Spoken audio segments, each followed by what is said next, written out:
Well, earlier today, House Speaker Mike Johnson released the text for three separate bills sending foreign aid to Israel, Ukraine, and Taiwan.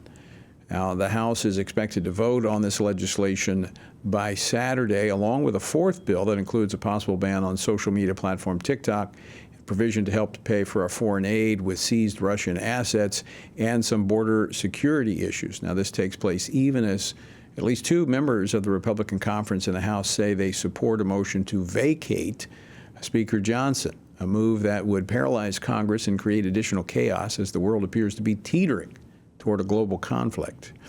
Joining me now by phone, calling in from the House floor due to votes that are taking place right now, is Alabama Congressman Gary Palmer.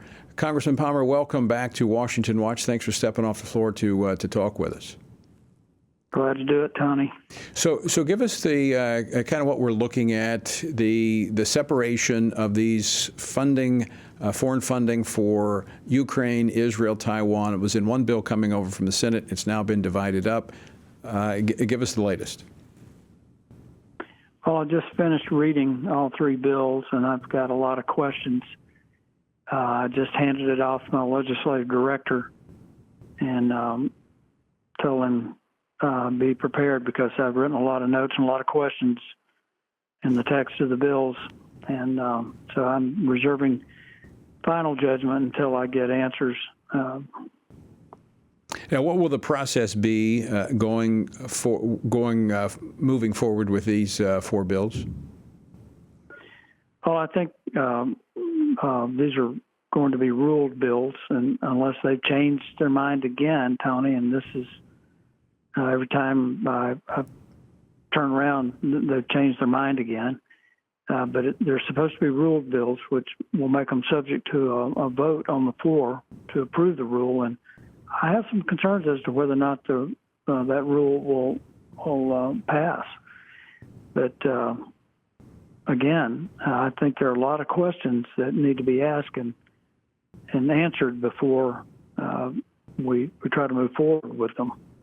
Explain for our listeners and our viewers what a rule vote, because that's a procedural measure before you actually get to the bill itself. Right. It's really a resolution to proceed. That when these bills come out of the Rules Committee, they're subject to being amended. That was initially what we were told what would happen. But before you can actually vote on final passage of the bill, you have to pass a rule. If you don't pass the rule, you can't bring the bill to the floor. That's basically the conference, the majority of the conference, making a statement that you're not going to advance the legislation. So it is a critical vote. And as I don't know how closely you followed this in the last few months, but there have been multiple times that the rule has been taken down. That's right. That's what we call it when it doesn't prevail. And that is pretty much unprecedented, except in this Congress. Very few rules are taken down, except now it becomes a standard practice, it appears. So how do you get forward if the rule goes down? What happens then? We're talking about aid to Israel. I know that the Ukrainian aid is controversial. Many people are not really excited about that, in fact, opposed to it. I'm going to be talking a little bit later with a Ukrainian pastor who's talking about what's been actually happening in that country and why U.S. support is critical. So what happens to our key allies if these bills don't go forward? I think we have to try to bring them back under a suspension vote. And I don't know if they'd be brought back as a package or separate bills. But one of the questions I have about the Israel bill is that it includes humanitarian aid for Gaza. And I understand the suffering that is going on there, but there are consequences for starting a war, Tony. Right. And people suffer those consequences.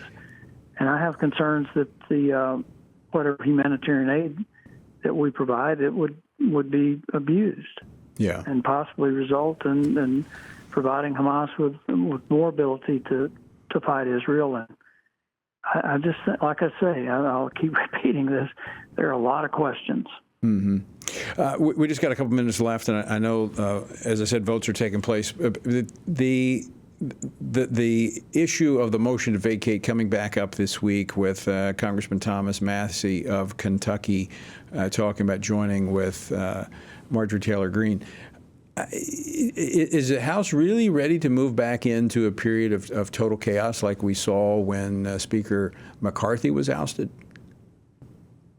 I hope not, and I was really proud of how Speaker Johnson responded to that, because he was basically given the option of moving all this legislation through and then doing what Boehner did and resign, or face vacating the chair again, and he stood his ground. I'm very proud of him for doing that.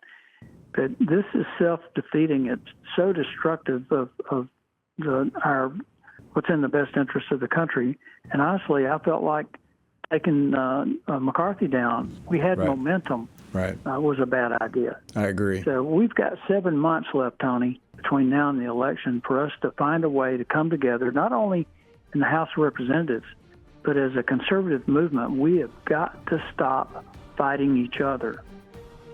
We've got to find a way to get through this so that we come back in 25 with a majority in the House and the Senate and the White House, so that we can do the things that have to be done. Well, you need to sit a couple of your colleagues down and have that conversation with them, because they're going about that the wrong way. But I agree with you. It needs to happen.